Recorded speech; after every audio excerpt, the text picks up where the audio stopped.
Hello, I'm Brian Roten, senior reporter for Hotel News Now, and this is another edition of our Summer Demand Series, in which I speak with hotel general managers across the U.S. about how the season is playing out. Today, we're joined by Michael Darrow of Delaware North, who is the GM of the Squire Resort at the Grand Canyon BW Signature Collection. Michael, thanks so much for being here with us today. To get us started, tell us a little bit about yourself, how you got into hospitality, and a little bit about your hotel in the market. Yeah, thanks for having me, Brian. I've been in hospitality pretty much my entire career. I studied economics at the University of Georgia, but kind of fell in love with the restaurant business and followed that career path out to my first national park job in Yellowstone National Park back in 2012, and just kind of grew with the business there and have been on the operation side with Delaware North since 2020, primarily overseeing national parks properties on the East Coast and most recently out here in Grand Canyon, Tucson, Arizona. Gotcha. So we know, national parks, they've always been a big draw for people here in the US and internationally. But we definitely saw a jump in popularity during the pandemic when people wanted to get out of the house and they wanted to do something different, have a new experience, be outdoors, and also, do it safely distanced. Now, I'm curious just what you've seen at your property specifically and at past properties too during that time. What, how travel demand has changed or evolved since the pandemic and where do things stand now with your property? Well, I think, national parks in general saw a huge surge in demand kind of coming out of COVID, in COVID, and then coming out of it. Just as you mentioned, there was a surge of interest in people visiting outdoor spaces, what they perceived as a safer vacation option than maybe some of the other ones that were out there during that time. We've now kind of recently started to see demand, coming out of that period leveling off a little bit. Just like every other hotelier out there, we're trying to figure out what the new normal is in terms of demand coming out of COVID. What's the future going to look like for us here in national parks and elsewhere? So what does the current demand mix look like at your hotel? So we're seeing certainly a return of international travelers, which is of course a very welcome thing to have back. Currently, a lot of the schools in Arizona, as well as elsewhere in the United States, are going. They're starting again their school year, so the family vacation travelers are starting to level off a little bit, and we're seeing a surge of international traveler, particularly over the last 2 months. A lot of French, European travelers, a lot of people coming to visit from Middle East. So it's really nice to see that mix of different cultures and languages being spoken down in the lobby at check-in. Now, I think you're experiencing something that a lot of hoteliers would be jealous of, getting that international inbound. So how, when you look at your guest mix of domestic versus international, would you say that your international mix, how does it compare to pre-pandemic levels? Pre-pandemic levels, I'd say it's probably shifted in terms of where the international traveler is coming from. Okay. We're seeing a lot less travelers from Asia and a lot more from the European markets. Hmm. Um, and I think that that's just, different countries opening up travel restrictions at different rates. But uh, we didn't see or, hardly very little at all international travel during the period COVID and then shortly thereafter. So to see that returning back to close to pre-pandemic levels is encouraging. Absolutely. So, when you think back to when you were planning out, the full year for 2024, how did summer demand, now that we're really toward the end of summer here, how did the demand over the season play out compared to what you were expecting for the summer? I think now, and it's in my standpoint, at least from what we've seen, the thing that's posing our greatest challenge is kind of learning where the ebbs and flows of business are going to be over the course of the year. It used to be national park hospitality. You were busy from the moment you opened in the spring until the summer season wrapped up, but now it seems to have more peaks and valleys throughout that, call it 6 to 8 month period of visitation. So finding out where that new normal is going to be and planning ahead for it so that we're not caught off guard. But overall, visitation is still pretty strong. It's not back to its pre-pandemic peak, at least not here in the Grand Canyon. Though we do have some parks properties like Yellowstone that actually has an increase in visitation over prior years, but the Grand Canyon is not in that spot right now. But what is your hotel's operating, season for the year? You had mentioned, opening in spring. So how early do you open and how late do you run? Well, the Squire Resort is a year-round property. We're open 12 months out of the year, but for all intents and purposes, the bulk of our season is probably starts ramping up right around March with spring break, Hmm. and then winds down late October, early November as we kind of transition into the winter. Gotcha.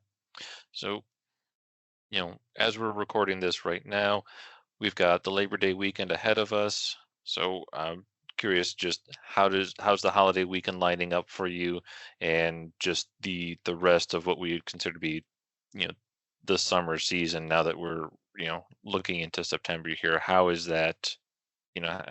What is your immediate outlook for the remainder of what you may or may not call like the end of summer? Sure. Yeah, we actually experience our second of two peak seasons in September and October. So our booking pace is going really strong, particularly for those 2 months.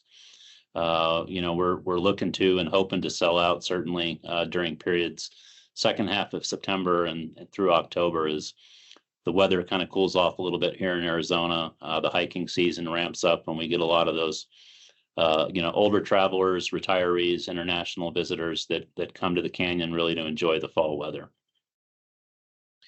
Yeah. We saw over the summer we had a lot of different sections of the country that really had like really high heat indexes. There are a lot of heat warnings about that. So for for your property being near the Grand Canyon in an area of the country that regularly sees pretty high temperatures during the summer, how how did that factor in? I mean, people are going to go. That this is something they typically, I would imagine, book well ahead of time. You don't necessarily just say, "Oh yeah, this weekend let's let's go to the Grand Canyon." So, how does that work out for your hotel? As you have people who are coming in when the temperature is supposed to be pretty high.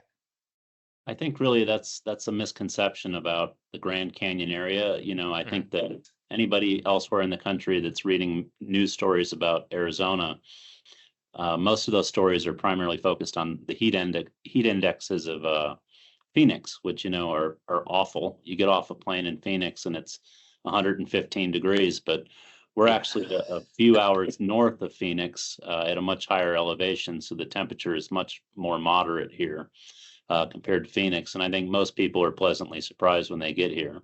And don't get me wrong, it's still warm. It can get up into the high 80s and low 90s during the peak heat of the summer, but it is a world away from Phoenix in terms of the climate here. And I still think that it's a very nice place to visit any time of the summer, even in the peak of the heat. that's nice to hear. I've definitely experienced that leaving the airport in Phoenix, and it feels just like a blast of and just Like trying when to you go open outside. an oven. Exactly. Yeah. So, uh, when guests are booking at your hotel, what is the experience that they're looking for?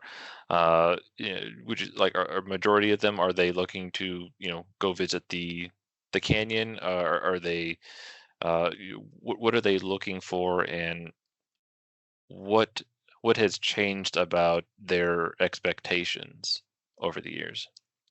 Yeah, I mean, I think obviously the Grand Canyon itself is the primary draw that brings people to this area, but it's certainly been our focus and based what we're hearing from our guests that they want experiences beyond just what's available at the Grand Canyon itself.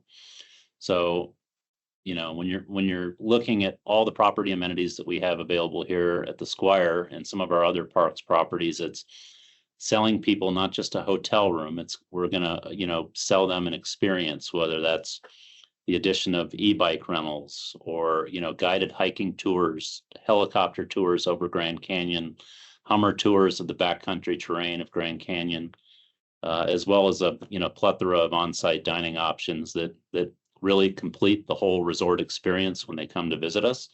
So that when you do go into the park and you see the Grand Canyon and you can check that off your bucket list, we've got a couple more days worth of things that can keep you very, very engaged and enjoying the area when you're here. Do you find that has helped extend the stay then for guests as they see like, well, as you said, like, I checked the Grand Canyon off my list. Do you find that that has helped with getting guests to stay longer? We have, and that's the goal. The Grand Mm. Canyon itself is really just the tip of the iceberg in terms of what there is available to do in this region and particularly at this resort. So part of my goal is to be able to, accurately convey the whole range of options to people during the booking process. So they can see what's out there. They can see that there is, so much for them to do just beyond the Grand Canyon itself and hopefully capture them for an additional night or two. Gotcha. And I mean, the next question I had for you is, looking at what guests want, how that has influenced your sales and marketing strategies, and uh, do you work in these experiences that you talked, or are they like part of packages, or are they just partnerships that you have with local businesses? How does that work?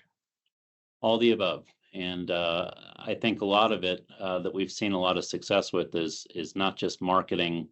Well, you can do this and you can do that and you can go see the Grand Canyon, but actually kind of planning out potential itineraries for people. Take some of the guesswork out of visiting an unfamiliar place if you have marketing that's targeted to the specific goals of your trip, whether that's outdoor adventure through hiking, whitewater rafting, whatever it is you intend to do, or something that's a little bit more leisurely, like the guided tours, helicopter tours, that kind of thing. So we try to, through our marketing strategy, very, very personalized marketing campaigns that highlight these things and reinforce the value proposition. It's not an inexpensive thing to visit the Grand Canyon under the best of circumstances, but I think people are willing to spend the money and they're willing to pay the prices for these things as long as they walk away with a great perception of value. Absolutely. Uh, One thing we know every hotelier has had to deal with over, all the time, but particularly the last couple of years, dealing with expenses and just how trying to maintain that profit margin. So I'm curious, just from the experience that you've had with your property, how have you been, managing, your property's expenses this year? How have they, played out as you had, originally projected, particularly on the labor side? Well, I think we're getting a little bit more comfortable with the cost of labor. We saw some very dramatic upward swings in labor and wages during COVID and coming out of COVID. So I think that we're starting to see some stabilizing there in terms of what the market rate for labor is going to be here. And of course, that changes from year to year.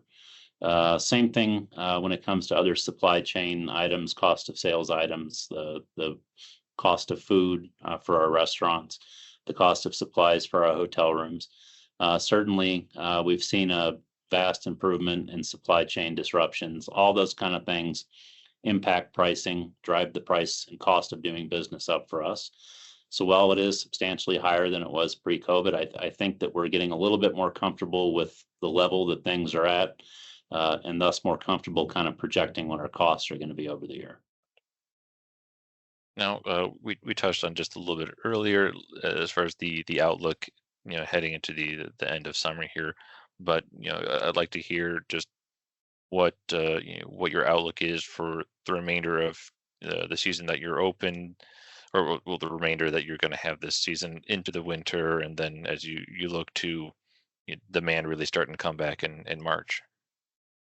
Well, as I mentioned before, I think we're going to have a really strong fall. All of the indications are pointing that direction with our booking pace and current occupancy.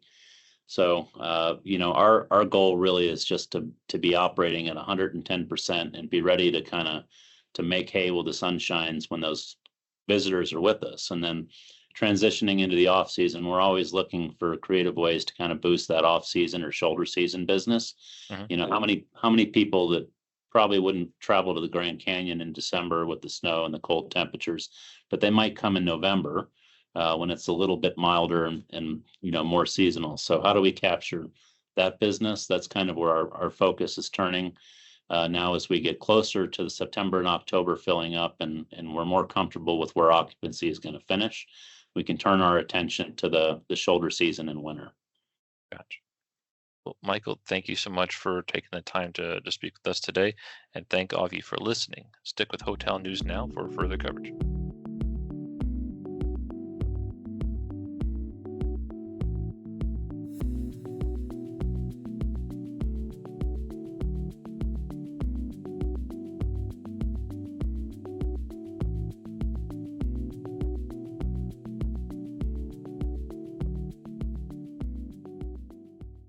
Hi, I'm Davon Reed. I'm Omari Head. And I'm Chris Henry. We're the hosts of the Next Gen and Lodging podcast on the Hotel News Now podcast network.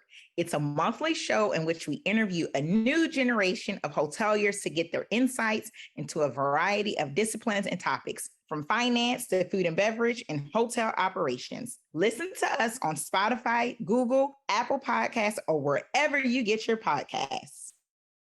Thanks for listening. This episode was recorded August 26, 2024, and produced and edited by Brian Roden. Go to hotelnewsnow.com every day for the latest in hotel industry news.